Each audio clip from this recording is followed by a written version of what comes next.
J'ai constaté combien de fois vos prières ont fait des effets. Hallelujah. Amen. Hallelujah. Amen. Hallelujah. Amen. Naragiye rero ngera i Burundi ngera i Bujumbura. Je suis parti au Burundi, je suis arrivé à Bujumbura. Nari ngiye gukora umurimo w'Imana. Je suis parti pour faire l'œuvre de Dieu. Nari mfite aussi mariage, nari ngiyeyo muri famille. J'avais aussi un mariage familial. Twagombaga kugenda twese ntibyakunda. Il était prévu que nous partons tous ensemble. Ariko turavuga tuti yenda umuntu umwe we nagende. Mais nous avons décidé qu'une personne puisse partir. Kugira ngo presence y'umuntu umwe igaragare. Afin que la présence d'une personne puisse être utile. Imana rero yarabikoze. Et Dieu a accompli cette œuvre. Et c'est moi qui a été choisi, qui est parti. Et je bénis le Seigneur. Je bénis le Seigneur. Je me tiens devant vous. J'avais promis à Dieu, si je pars, que je reviens, je vais bénir le Seigneur. Et si je bénis le Seigneur de tout ce qu'il a fait. Il a fait des grandes choses. Et le diable, il a voulu me combattre. Le diable a voulu me combattre. Amen.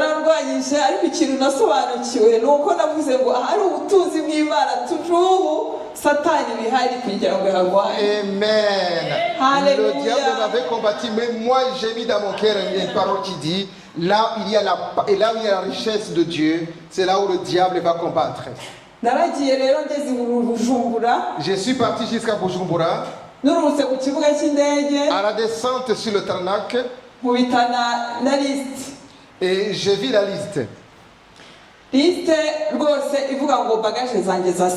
dans cette liste, c'était marqué que mes bagages sont restés en Belgique. Il me restait qu'un petit sac dans ma main. J'avais parti avec des bagages de 23 kilos. J'avais un bagage aussi de 10 kilos dans la main.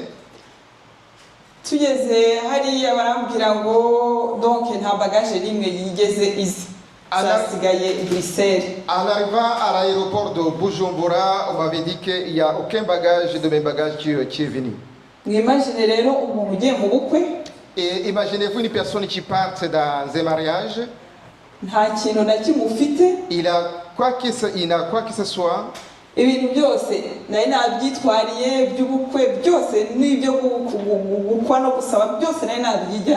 j'avais parti avec toutes choses concernant le mariage.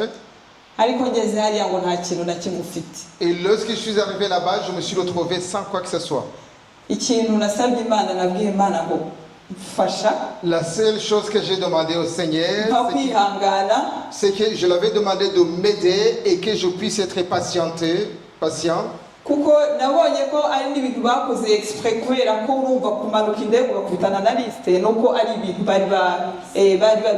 Et j'ai vu que c'est vraiment des choses qu'ils ont fait exprès. Et vous imaginez de descendre l'avion et vous rencontrez toujours tout de suite avec la liste. Mais bon, et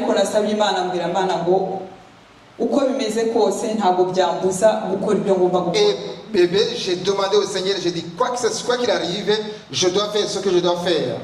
Alléluia. Amen. En fait, je bénis le Seigneur. On m'avait demandé de revenir le dimanche parce que c'est là où l'avion SN plus là il doit retourner. Et si j'avais déclaré mes bagages parce qu'ils n'étaient pas présents et j'avais déclaré à l'aéroport. Et si m'avait répondu que SN Bruxelles il vient mercredi et dimanche. Alors dimanche et si j'ai attendu le dimanche, j'ai attendu très patiemment. Et si ce dimanche, lorsque nous avons parlé ce dimanche, le samedi, nous avons la cérémonie de la dot. Dans le dot, je me suis mis à cœur d'aller acheter des vêtements nouveaux. naragendagura participa d'autres comme si rien n'était. Et je suis parti dans un magasin, j'ai acheté les vêtements, les chaussures et compagnie, et je me suis comme si rien n'était. Ubwo murumva kwiretrouva nta kintu na kimwe ufite. Nta na kimwe. Et si vous voyez, vous voyez comment je peux me retrouver sans quoi que ce soit. J'avais juste un bagage où il y avait juste mon portefeuille. Et j'ai acheté de nouveau, c'est comme si je commence à acheter les vêtements. Et je bénis le Seigneur dans toutes ces choses, dans toutes ces choses. Il m'avait donné la patience dans toutes ces circonstances. Et si le dimanche, lorsque le dimanche est arrivé, je me suis présenté à l'aéroport. Et lorsque je suis arrivé à l'aéroport, je n'ai pas trouvé mes bagages. Et j'ai constaté les étiquettes sur les bagages qui ne m'appartiennent pas. Et en fait, tu m'avais envoyé même les emails qui me disent que mes bagages sont présents. Lorsque je suis arrivé à l'aéroport, j'ai constaté que ce ne sont pas mes bagages. Et j'ai vu que les bagages qu'on m'avait appropriés, c'est des bagages appartiennent à une personne qui devrait voyager pour Bruxelles. Et si ces bagages se retrouvaient à Bujumbura.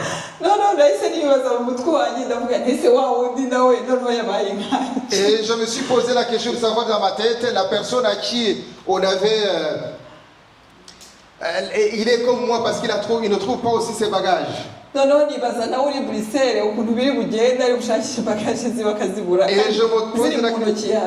je me pose la question de savoir la personne à qui il appartient les bagages, qui était à Bruxelles. Comment est-ce qu'il est en train de réagir? Parce que ces bagages se trouvaient entre mes mains.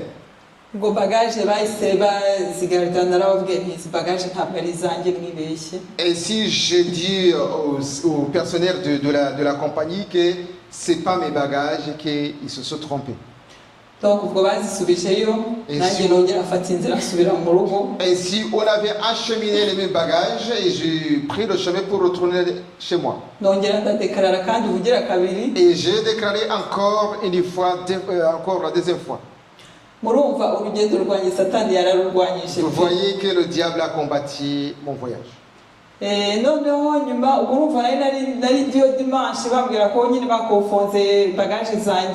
Et si vous voyez que c'est le dimanche, là où j'étais, ou à l'aéroport, qu'on avait confondu mes bagages.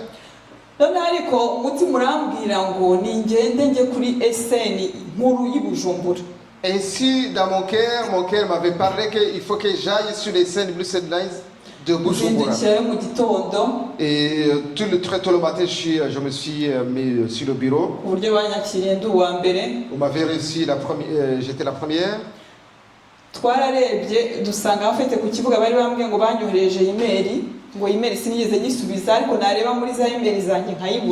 Nous avons regardé dans mes emails, donc on me disait qu'on m'avait envoyé les emails, mais lorsque je regardais, je consultais mes emails, je ne trouve pas l'email. Et lorsque je regardais, je ne trouve pas l'email.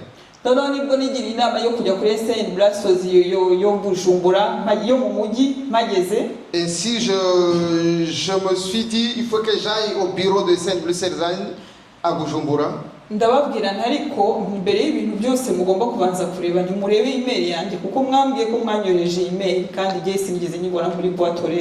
si je déclare que je les ai dit, il faut que vous regardez la première chose que vous regardez, l'email que vous avez enregistré. Lorsqu'ils ont regardé, ils ont constaté que l'email qu'ils ont marqué, ce n'était pas le bon. Donc cela veut dire qu'on a envoyé l'email à une tierce personne. Lorsque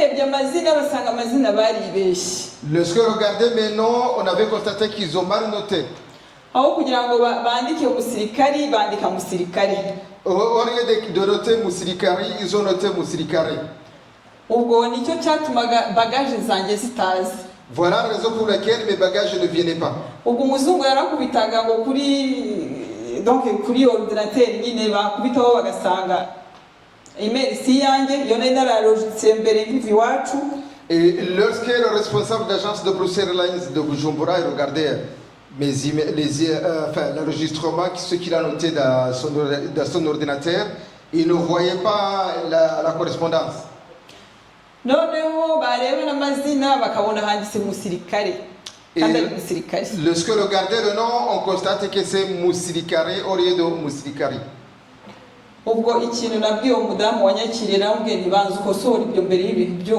Et si j'ai dit à la dame qui m'avait reçu, il faut d'abord qu'on corrige toutes ces choses-là. Ainsi, il a corrigé toutes ces choses. Après avoir corrigé, je me suis rendu là-bas lundi. Et mardi, on m'avait envoyé un message qui me dit que mes bagages sont présents, que je peux revenir les chercher mercredi. Et si vous constatez que mes bagages, je les ai reçus après 10 jours. Alléluia. Amen. Mais la raison pour laquelle je bénis le Seigneur, j'étais vraiment en parfaite santé. J'étais en paix. Lorsque les bagages sont arrivés, je les ai reçus. Et je bénis le Seigneur parce qu'il a fait cela. Amen. Mais tout ça, c'est grâce à vos prières. Les prières que vous avez formulées pour moi. Je me suis souvenu du jour où j'ai mis mes genoux par terre ici. Et si j'ai dit, Seigneur, je pouvais même mourir. Mais Dieu, il a pris son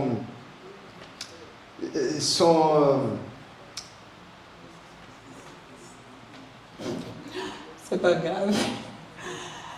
Alléluia.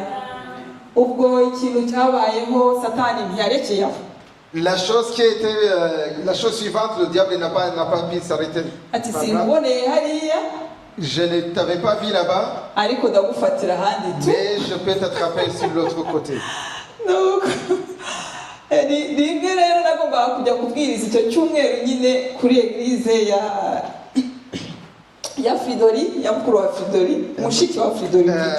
le diable n'a pas arrêté par là parce que je devrais aller donner la parole de Dieu à l'église de notre frère Fridoré.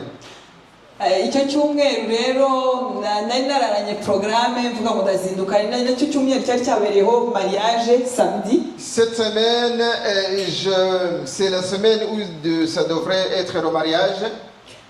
J'avais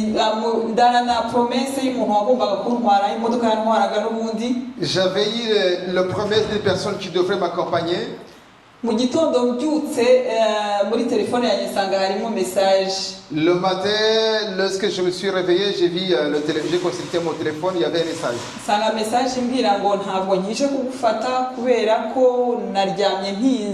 La personne déclarait qu'elle ne viendra pas me voir pour m'accompagner à l'église parce que j'ai dormi très tard. Mais bon, après je l'avais compris. Parce que nous tous, nous avons rentré à 3h du matin. Moi aussi, j'ai dormi à 4h du matin. Cette journée, je l'avais compris parce qu'elle était fatiguée. Bon, mais moi dans ma tête, quelles que soient les circonstances, je dois aller faire l'œuvre de Dieu. Et tout le monde les était prêts parce que je devrais aller faire l'œuvre de Dieu à l'église. Ce que j'ai dit, il faut que je prenne un taxi. Et j'ai pas voulu mettre encore le fardeau et puis j'ai décidé de prendre un taxi. Lorsque j'ai j'ai pris le taxi jusqu'à Chibitoki. Sohoka muri taxi. En arrivant à Chibitoki, je suis sorti du taxi. Et le téléphone, je l'avais oublié dans le taxi. Alléluia. Amen. Lorsque je suis arrivé à l'église, on nous a reçus. J'étais avec ma cousine. Nous étions deux avec ma cousine. Et nous sommes entrés à l'église. J'ai vu qu'ils sont en train de louer le Seigneur. J'ai vu vraiment que le Seigneur est en train de faire des choses. Des grandes choses.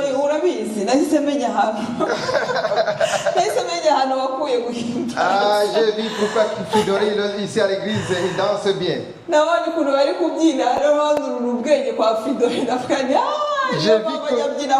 J'ai vu comment le Seigneur danse pour le Seigneur. J'ai pensé à Fridori.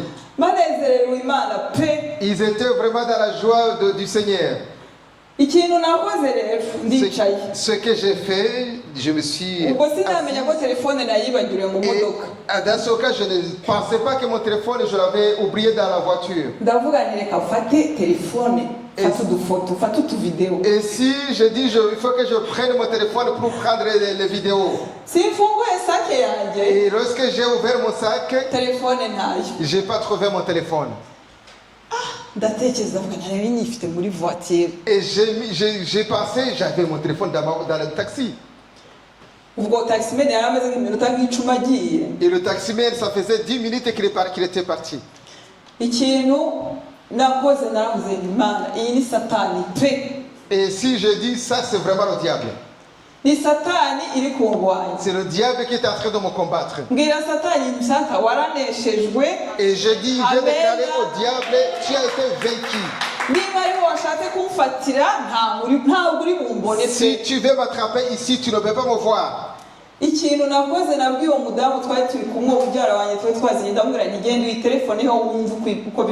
La seule chose que j'ai dit à ma cousine, va téléphoner sur mon téléphone et puis tu vois comment si ça sonne. Il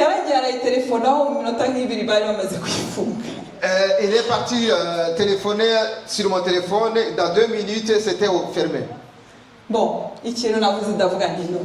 nta mpamvu murumva nari ngiye gutanga message nari kujya gusa gutekereza telefone nta nubwo nari gushobora gukora ibyo nari ngiye gukora. Et si je dis rien de grave, je dois me consacrer sur la parole de Dieu que je dois donner. Ce qui s'est passé, c'est que j'ai effacé toutes les choses qui étaient dans mon j'ai effacé tout. J'ai effacé tout. Et je me suis mise comme une personne qui n'a jamais eu le téléphone. Et je me suis dit, ça c'est le diable qui veut me tenter. Mais il ne peut pas me trouver. Voilà ce qui m'a permis de bénir le Seigneur. Le Seigneur m'avait aidé. J'ai déclaré le message qui m'avait... Et le message il est fini. Personne n'avait remarqué ce qui s'est passé. Alléluia. Amen. Même le pasteur, le berger de l'église, je n'avais pas dit quoi que ce soit.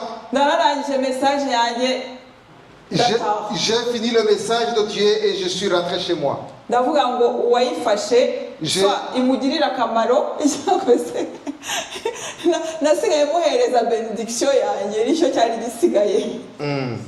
Alléluia. Amen.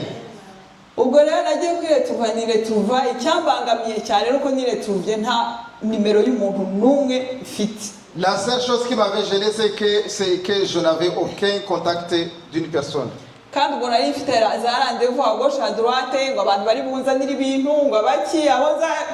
Et j'avais des rendez-vous, des contacts à gauche à droite pour les personnes qui doivent me ramener des choses. Et voilà. Bon, téléphone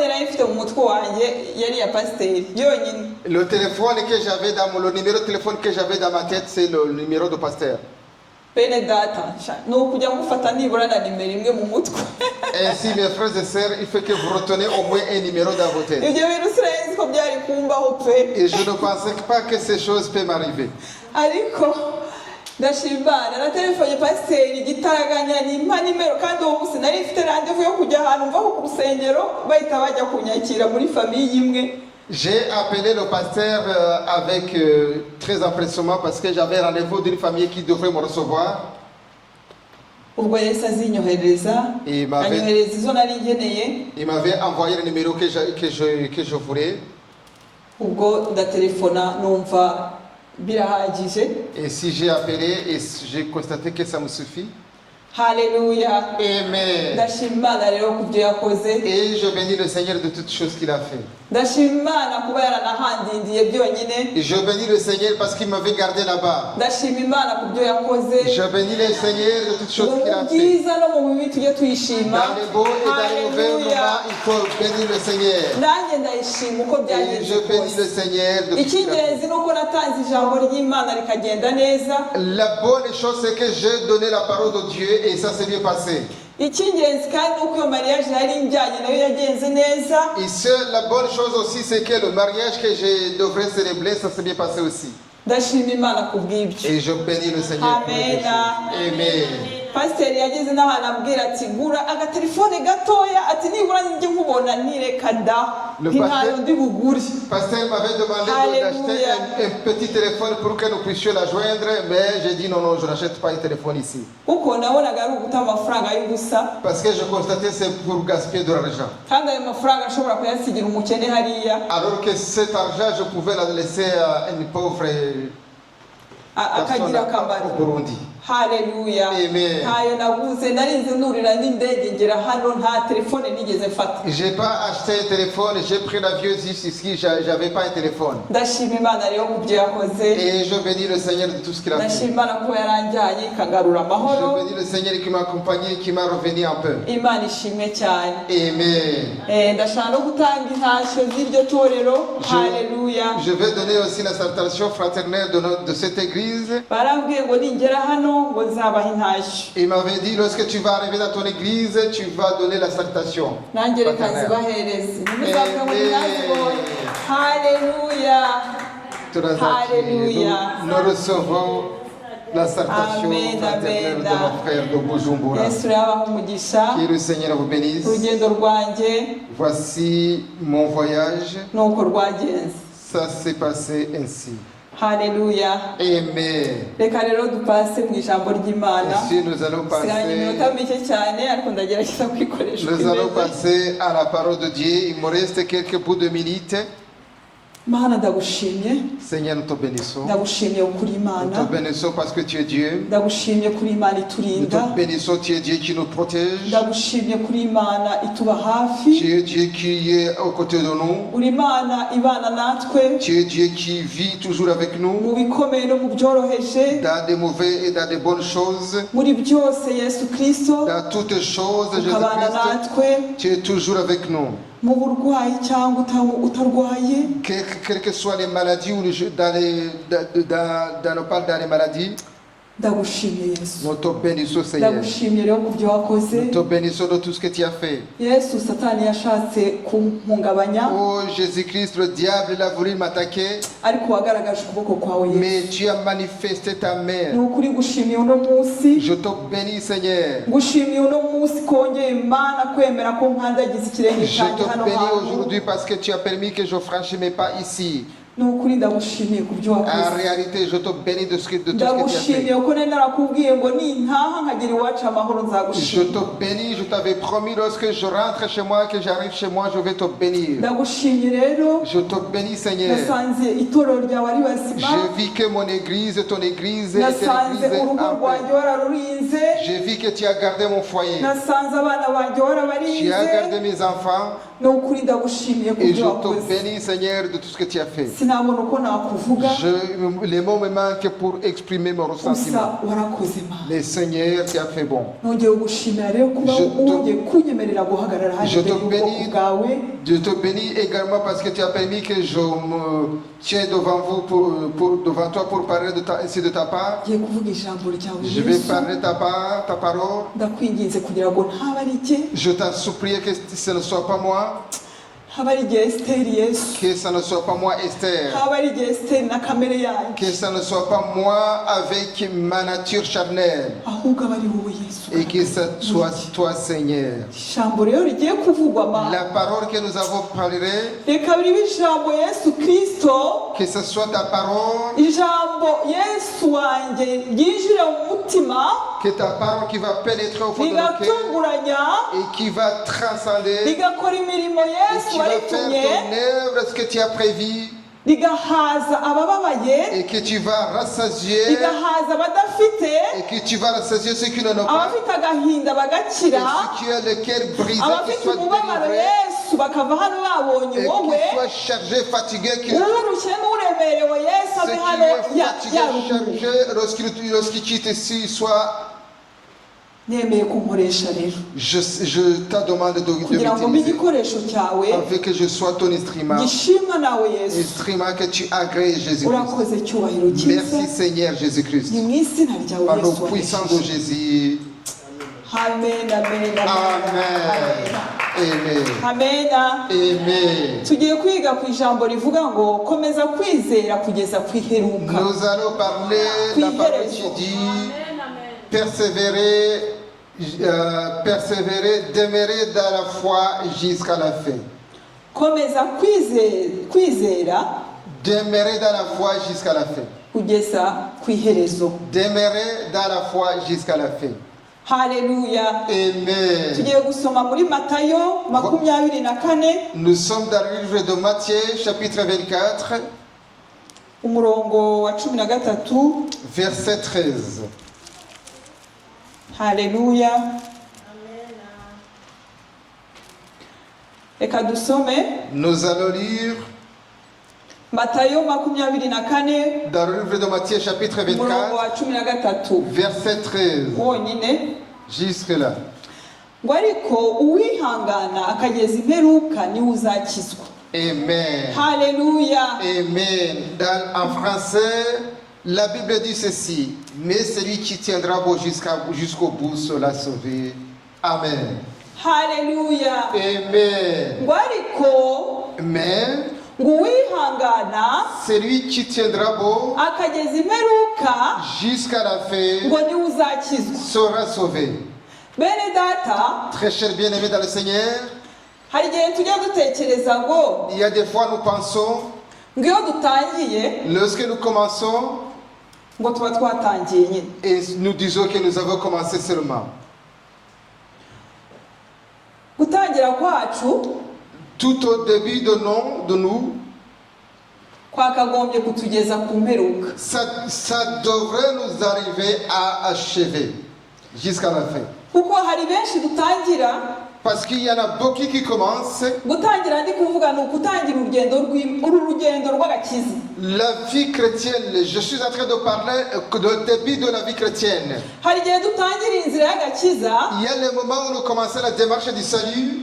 Tukagenda, nous marchons. Kenshi iyo twakijijwe, là à plusieurs reprises lorsque nous avons reçu le Seigneur. Ukizwa ugashyuha ye. Lorsque nous avons reçu le Seigneur, nous commençons à bouillonner. Turashyuha. Nous bouillonnons. Urashyuha. Nous bouillonnons, tu bouillonnes. Ariko igihe cyagera igihe gitoya cyane. Lorsque tu es arrivé quelque part, toutes les choses que tu commences à les abandonner. Hallelujah. Amen. Hallelujah. Amen. Hallelujah. Amen. Hari abantu rero batangira. Il y a des gens qui commencent. Batangira ngo bamenye Imana. Qui commencent et qui disent j'ai connu Dieu. Bafite umwete mwinshi cyane. Ils avaient vraiment l'encouragement. Bafite umwete pe. Ils avaient vraiment l'encouragement. Ces gens-là, ils ont vraiment l'encouragement de travailler pour le Seigneur. Tu dis au Seigneur, je ne reculerai jamais. Tu dis, Seigneur, j'ai pris le chemin. Tu dis, Seigneur, moi j'avance. Mais la personne qui parle ainsi, il n'a pas encore rencontré avec des épreuves. Amen. Amen. La personne qui dit cela, il n'a pas rencontré avec des épreuves. Il est un vrai chrétien. Il faut le voir au moment des épreuves. Amen. Il y a un enfant de Dieu qui a rencontré avec le beau Dieu, qui a rencontré avec le salut, qui a rencontré avec le Seigneur Jésus-Christ. L'endroit où tu vas le constater, c'est dans les épreuves. Amen. Lorsque les épreuves arrivent, la personne qui se nommait qu'il est un enfant de Dieu, la personne que tu voyais ici tous les jours, la personne que tu as vue en train de chanter, la personne que tu as vue ici présente, lorsqu'il rencontre avec des épreuves, on dirait que c'était une rose. Une rose. Alléluia. Une rose qui rencontrait avec la chaleur. Amen. Les épreuves. Laisse que les épreuves ne puissent pas te faire tomber. Et l'enfant de Dieu qui tremble, lorsqu'il va rencontrer avec des épreuves, les épreuves vont le faire tomber. Et si c'est là, il va dire dans cette église, Amen. Dans cette église, il y a des choses que je ne comprenais pas. Il y a des choses que je ne comprenais pas. Il y a une personne qui me regarde mal. Il y a une personne qui parle de moi. Même la personne qui est ici en train de prêcher, il dit que serait en train de parler elle. Lorsque tu es conduit par le Saint-Esprit, il va dire qu'il a parlé de moi. Il va dire s'il a parlé de moi. Parce que il y a un endroit que tu n'as pas encore arrivé. Amen. Il y a un endroit que tu n'as pas encore arrivé. C'est là que tu vas constater que la personne est partie de l'église. Il est parti de l'église. Il est parti vraiment. Et j'ai des problèmes avec le pasteur. Lorsque maman Bernie est en train de parler que moi.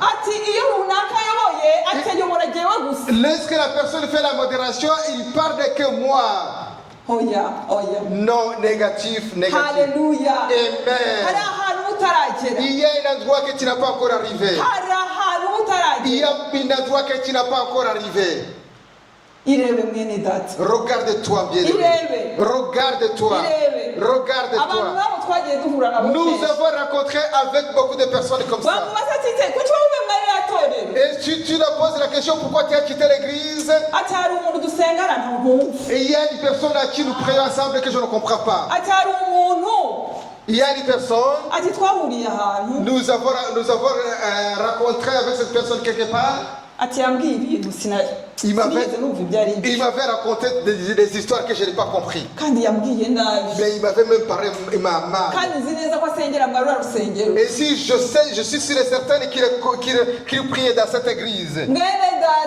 Mon cher ami dans le Seigneur, est-ce que lorsque tu viens de prier, tu viens prier pour une personne, ou bien tu viens pour chercher Dieu?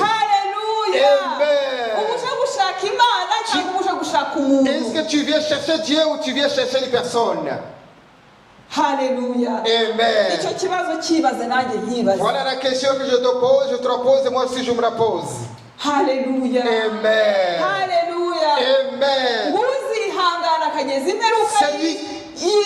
celui qui persévérera jusqu'à la fin, et c'est la personne qui va être sauvée. Voilà comment Dieu est en train de nous dire.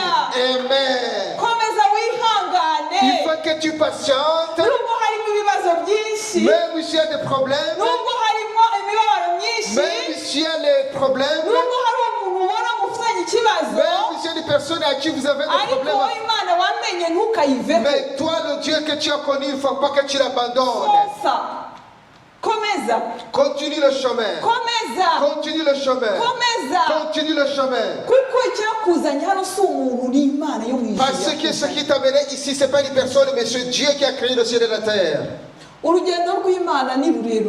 La démarche du salut, c'est une démarche longue. Tu sais que lorsque ce problème arrive, tu sais qu'il y a même Dieu. Il y a même Dieu permet que ces problèmes arrivent vers toi.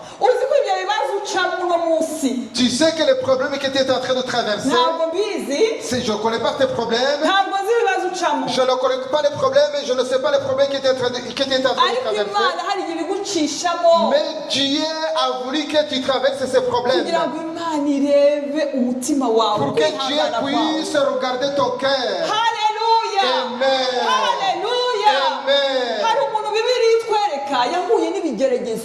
Il y a une personne dans la Bible qui a rencontré avec des problèmes. Cette personne s'appelle Job. Il y a des fois je pense à sur Job.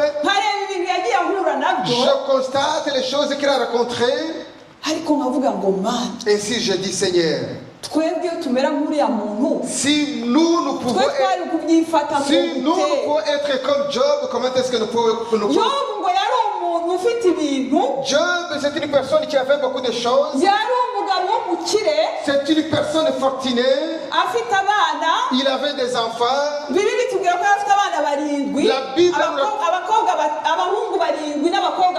La Bible dit que Job avait 7 garçons et 3 filles. Mais le diable a voulu demander Job. Parce que Job est un homme juste. De toutes choses et les circonstances qu'il a traversées, il ne peut pas quitter le Seigneur. Même dans n'importe quelle circonstance, il ne peut pas abandonner Dieu. Un jour, le diable a demandé Job. Le diable a demandé, Seigneur, cet homme-là, même si tu dis Job, je suis en train d'imaginer comment le diable est en train de... Même si tu te glorifies de cette personne, si je peux toucher cette personne, il peut t'abandonner tout de suite. Il peut te cheater. Il peut te cheater. Mais Dieu l'a dit au diable, vas-y, j'ai confiance à mon homme, j'ai confiance à mon homme Job. Même si tu peux toucher, tu peux le toucher, tu peux toucher même son corps, mais sa vie, tu ne peux pas toucher sa vie. Amen. Et c'est pour vous, est-ce que pour vous le Seigneur peut témoigner cela pour toi? Est-ce que Dieu peut témoigner chez toi? Est-ce que le Dieu peut témoigner chez toi? Moi aussi qui est en train de prêcher, je ne sais pas si je peux patienter de cela. Amen. Dieu dit au diable, tu peux toucher son corps, mais ne touche pas sa vie.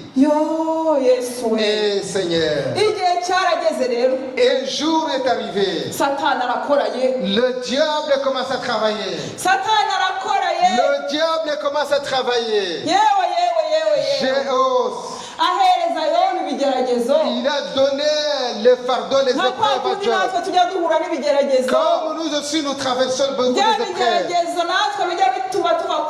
épreuves que nous traversons qui nous empêchent à quitter.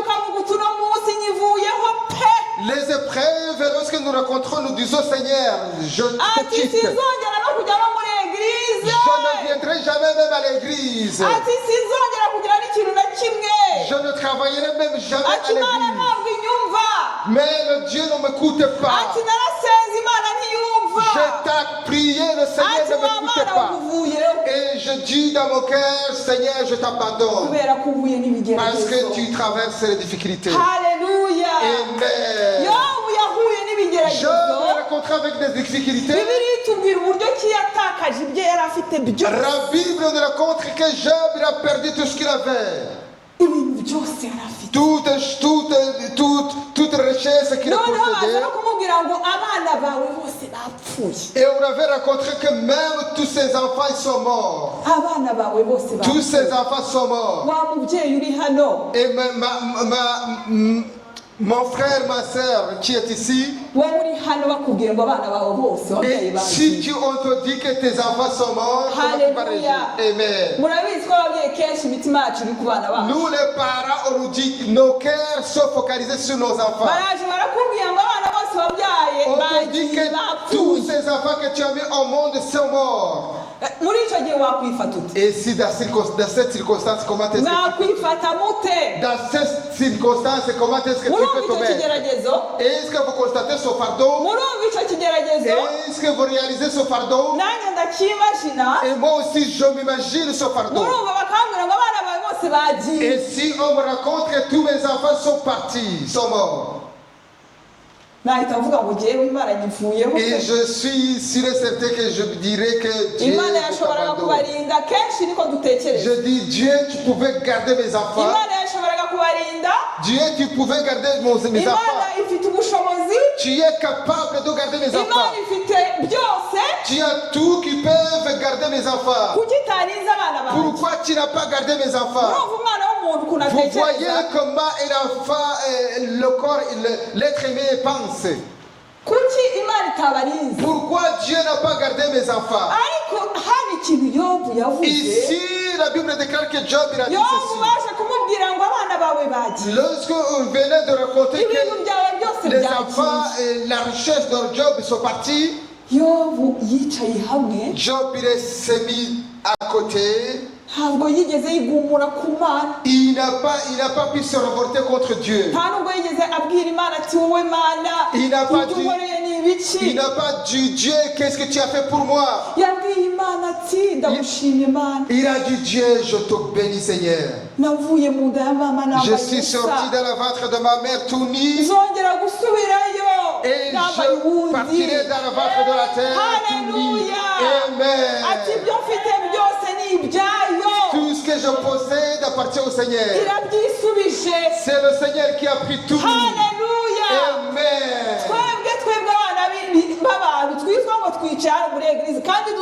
Nous les enfants de Dieu qui sont ici à l'église, où se trouve la foi? Où se trouve la foi? Où se trouve la foi? Alléluia. Amen. Imagine toi si c'est toi. Imagine, entre dans l'esprit de Job. Entre dans la vie de Job. Si tu rencontres avec des épreuves et tu dis Seigneur, merci parce que tu as fait du bon. Tu as fait de bonnes choses. Tu es parti avec mes enfants sont morts. Je te bénis, je te remercie.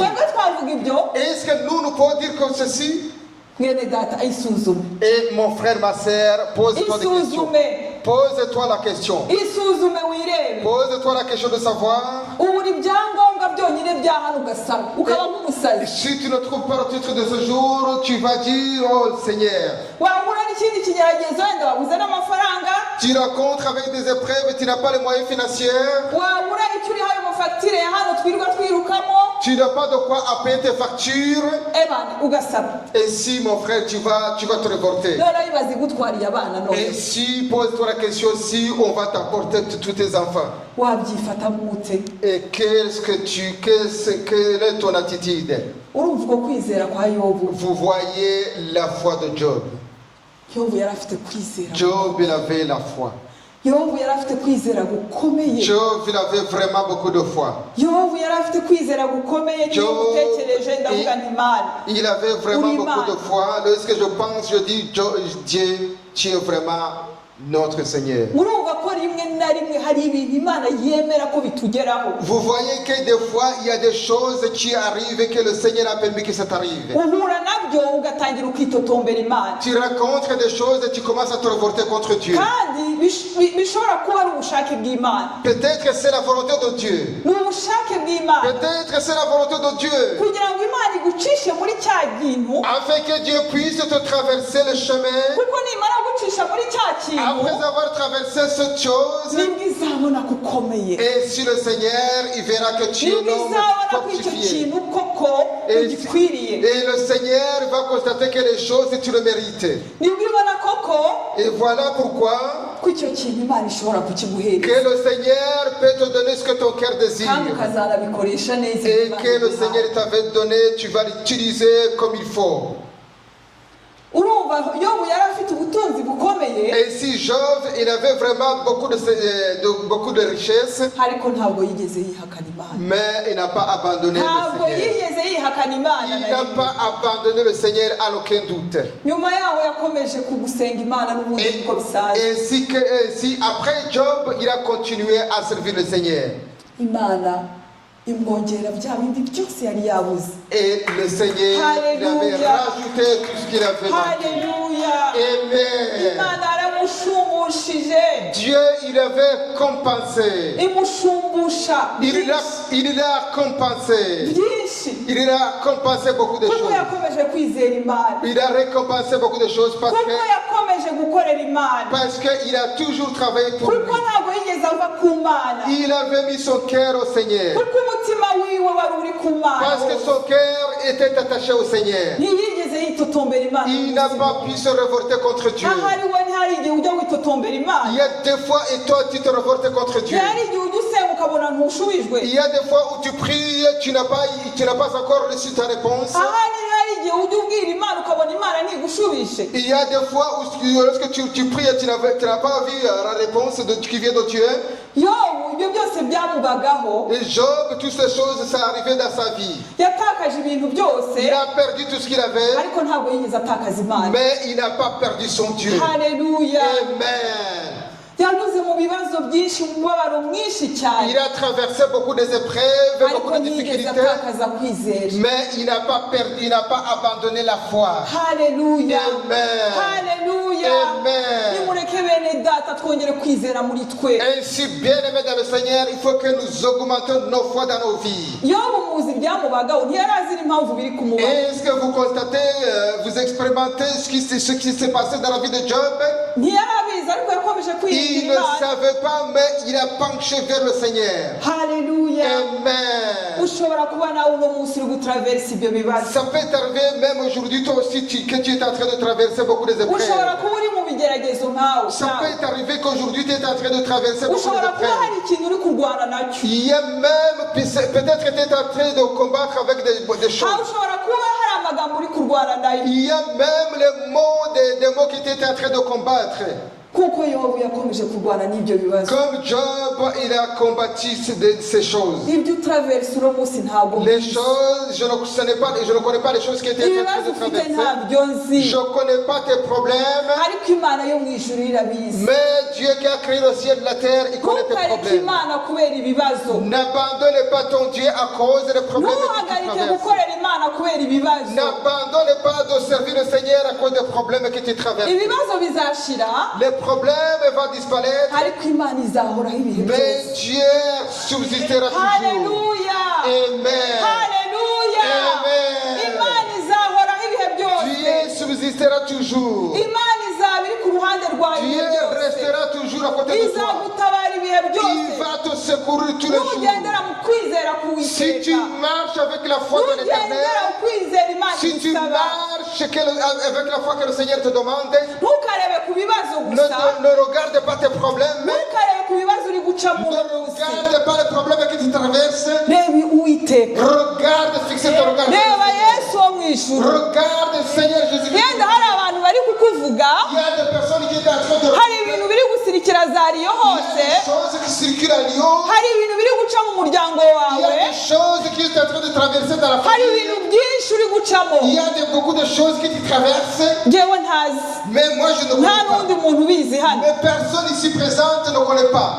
ariko ikintu nkubwiye, mais la seule chose que je te dis, gira kwizera ko, aie la foi en Dieu, gira kwizera konyine, aie la foi seulement. Haleluya, Amen, haleluya. Amen. Ibibazo by'ubuzima byinshi tubinyuramo, Les problèmes de la vie que nous rencontrons, tukanyura mu bibazo by'umuryango, imiryango yacu, hahandi imiryango yacu itwanga, lorsque nos familles nous abandonnent, imiryango yacu ikatwanga pe, nous abandonnent, nos familles nous abandonnent vraiment, ikakwanga nta n'icyo wayitwaye, nos familles nous abandonnent sans que nous n'avons rien fait, famille ikakwanga, la famille nous abandonne, ikakwanga, la famille nous abandonne, ikakwanga, la famille nous abandonne, nawe ugasigara wibaza ati se bari abantu n'iki nabakoreye mu by'ukuri, pourquoi ma famille m'a abandonné? Ibyo byose ni ibibazo by'ubuzima. Tout ça c'est les problèmes de la vie. Amagambo y'abantu, des racontars des mots, amagambo akagenda akakubaho, les mots à gauche à droite. amagambo wajyaho kumva niwe bari kuvuga, Quand tu traverses la ville, tu vas constater que toute la ville est en wagera hari ugasanga ni wowe,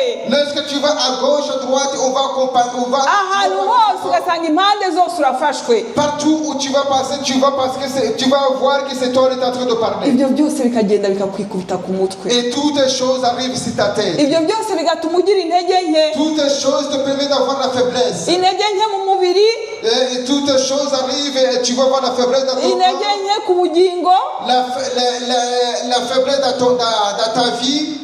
ariko uno munsi Mais cette journée, Imana ije kukubwira ngo le Dieu Tout-Puissant est venu pour te dire, komeza, sois fort, haleluya, sois fort, komeza ntucike intege. sois fort, faut pas que Ibyo tu ni sois faible. ibikangisho by'akanya gato Ça, cyane, c'est des faiblesses. haleluya, Amen. ibyo ni ibikangisho by'akanya gato cyane. C'est des choses que le diable est en train de t'emmener. Nubwo ubona bikomeye, Même si tu vois que c'est difficile, nubwo ubona ko ushobora kugwa, même si tu vois que tu peux tomber, oya haguruka, mais lève-toi. haguruka, Lève-toi. ubwire Satani ati Et ndabyanze, tu dis au diable, ndabyanze kumfata tu ubutwari. dis au diable que qui va prendre le dessus. Nubwo warize, Même si tu as nubwo wamaze iminsi myinshi cyane uri kurira, même si tu as pleuré plusieurs pendant nubwo warize muri cya gitanda cyawe aho wari même si tu uryamye, as pleuré pendant ton lit, nubwo wari ufite agahinda cya gihe wagendaga mu muhanda, même si tu avais le chagrin dans ton ukabura ubwira, sur la route, ukabura ubwira, tu n'as pas vu personne pour te parler, ariko inkuru nziza uno munsi, mais la bonne nouvelle aujourd'hui, komera, sois fort. haleluya, Amen. komera, Amen. komera, Sois fort. ugira imbaraga mu Mana, Sois fort et que tu es rempli de la force de Seigneur. nubwo inzira ikomeye, Même si le chemin est difficile, komeza urugendo, mais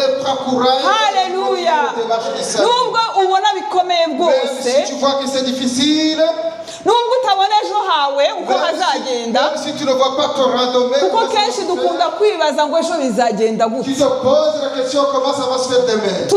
turibaza kenshi, Des fois on se pose la question, iyo tuhuye n'ikibazo et quand tu rencontres avec les problèmes, ugenda witotomba inzira yose, tu te remontes dans tous les jours. parfois ukanarira ye, ukarira Parfois pe, tu pleures, ukarira, parfois tu pleures. haleluya, Amen. haleluya, Amen. ariko uno munsi nkuzaniye inkuru Mais nziza, aujourd'hui, je t'emmène une bonne nouvelle. komera, Sois fort. ibibazo bizashira, Le problème va disparaître. ariko uwiteka azahoraho ibihe Mais le byose mu buzima Seigneur bwawe, subsistera tous les jours. uwiteka akubereye Le maso, Seigneur, Hallelujah.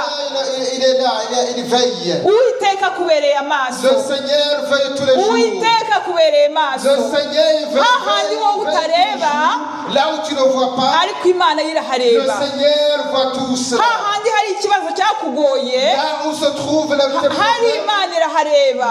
le Dieu veille sur toi. Niyo mpamvu nkuzaniye inkuru nziza uno munsi, Aujourd'hui, j'ai une bonne nouvelle pour toi. haleluya, Amen. ahari ikibazo Là où il y a des problèmes, hazahinduka il ibyishimo, y aura la joie. haleluya, Amen. haleluya. Amen. Pawulo yaravuze ngo narwanye intambara nziza L'apôtre Paul dit j'ai combattu le bon combat. ngo nakomeje ibyo kwizera. J'ai gardé la foi.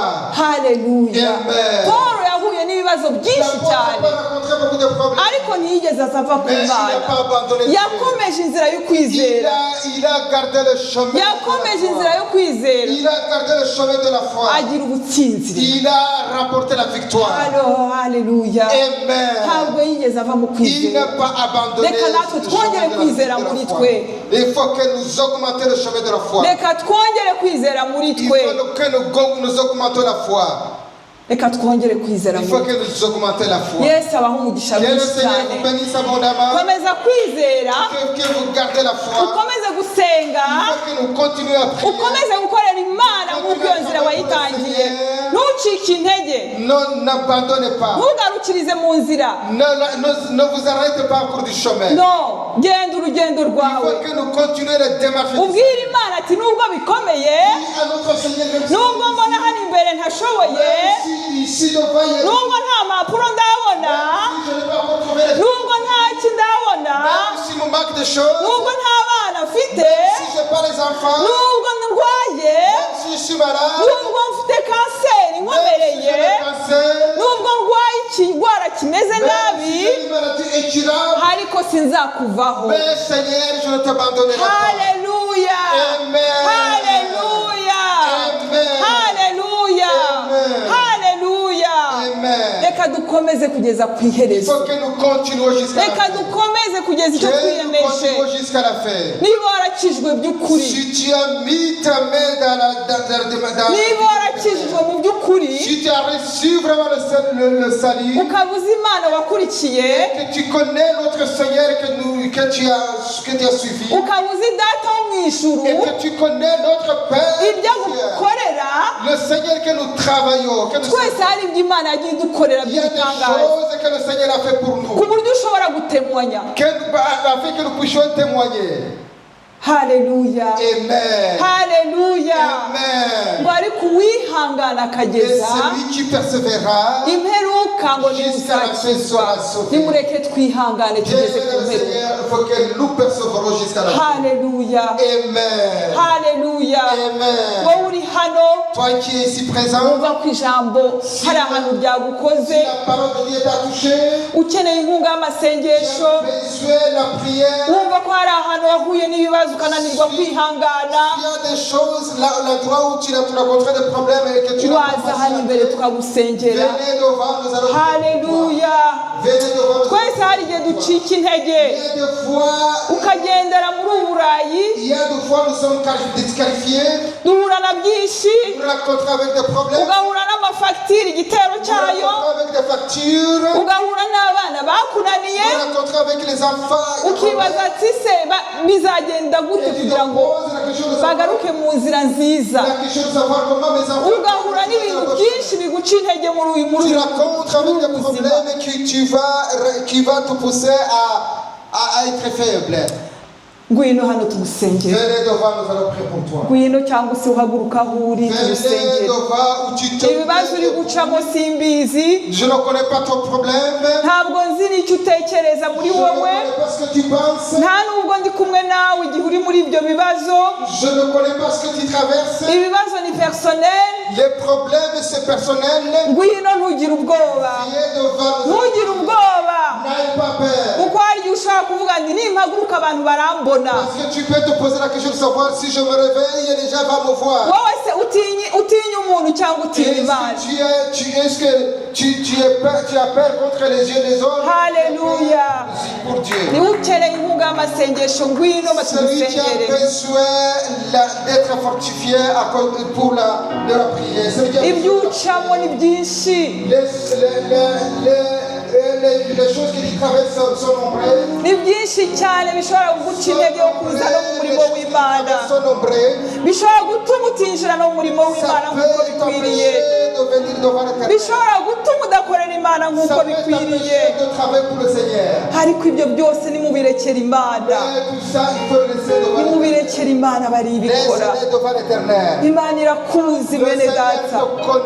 Imana irakuzi. Imana irakuzi. Imana yo yakuremye ikaguha akagushyira muri iyi si Le Seigneur qui t'a connu, qui t'a créé, ntabwo yakuremeye ubusa. il ne t'avait pas créé pour Hari au hasard. impamvu. Il y a la raison. Il y a la raison. Il y a une raison que le Seigneur t'a créé. Haleluya. Amen. Haleluya. Amen. Haleluya. Yesu abamugisha mwebwe mwageze hano. Pour qu'ils soient ici présents, Pasiteri wacu ndamusaba ngo abasengere. nous allons demander à notre pasteur de prier pour vous. Haleluya. Amen. Haleluya. Amen. Amen. Amen. Merci, maman pasteur. Que le Seigneur te bénisse abondamment. Nous allons prier. Amen. Amen. Tugiye gusengera bene data. On va Reka prier dufatanye pour twese tubasengere. les enfants de Dieu. On va se lever tous pour prier pour eux. Nous allons nous lever pour prier pour nos frères et sœurs, Turahaguruka twese tubasengere afin que la paix du Très-Haut puisse entrer dans leur cœur. kugira ngo Imana yo mu ijuru yinjire mu mitima yabo. La parole de Dieu ne parle pas en vain. Ijambo ry'Imana ntirigenderaho Bien-aimé dans le Seigneur, mu Mana. peut-être tu as perdu la foi Yenda watakaje kwizera à cause des difficultés que nous rencontrons. kubera ibibazo byinshi duhura nabyo. Notre maman pasteur nous a parlé. Mama pasiteri yatubwiye La parole de Dieu ne parle pas en vain. ijambo ry'Imana ntabwo rigenderaho. Nous allons prier. Tugiye gusenga Mwami Imana yacu, mu izina ryawe Yesu au nom Kristo, puissant de Jésus. turakwinginze kugira ngo tugire imbabazi. Je suis prié, Bene Seigneur. data Pardon, barahagurutse Seigneur Jésus. batsinzwe n'urubanza Les bwabo. enfants, ils se lèvent. ndakwinginze kugira ngo bakoreho Seigneur, wongere kwizera kwabo oh, mu izina rya remplis la Yesu foi Kristo. au nom puissant de Yesu Jésus. Kristo Au nom bari mu puissant de mutima bundi bushya Jésus. Regarde, babaga Seigneur, bagabanya abagabo bikomeze Amen. mu izina rya Au nom Yesu. puissant de Jésus. reba igicaniro ku buzima bwabo Regarde mu le izina cœur. ry'umwami wacu Yesu Kristo. Oh, mon babere imbere ikibyibushye Amen. bongere kwizera Amen. mu izina rya Yesu Kristo. Amen. imbabazi zawe n'imbaraga zawe zigende muri bo mu izina rya Yesu Au nom Kristo. puissant de Jésus. bagendana ubusinzi bagenda neza ndabona igicaniro winjire muri bo uvise imbaraga muri bo mu izina rya Yesu Kristo. abo bacitse intege mu izina rya Yesu ubongerera imbaraga mu rugendo ubongerera kwizera mu izina rya Yesu Kristo. barwana intambara yo kuresha kuko Apotre Paul yavuze ngo zarwana intambara yo kunezerwa kuresha dore ikamba ry'ubugingo mu izina rya Yesu Kristo. reka indwara z'umwuka yandwara yo kwizera ibe ku buzima bwabo mu izina rya Yesu Kristo. kandi umukiranutsi azabishwa no kwizera kwe. kandi Imana yacu turasenze turabasengeye kugira ngo Imana yo kwizera uyagure mu izina rya Yesu. twakwizera kurandura imisozi, twakwizera gukura abazimu n'abadayimoni, twakwizera guhagarika indwara mu izina rya Yesu. urakoze kubaguye, urakoze kubagiriye neza mu izina rya Yesu Kristo. urakoze kutuye hagati muri bo ukabazamuye ukabahembuye mu izina rya Yesu Kristo. icyubahiro ni cyo mwami koresha ukwawe mu izina rya Yesu Kristo. icyubahiro cyawe nikigendere nabo, koresha kwawe nikugendere nabo mu izina rya Yesu Kristo. Yesu Kristo urakoze, icyubahiro ni cyawe, koresha n'ukwawe mwami mu izina rya Yesu. Amen. Amen. Amen. Amen.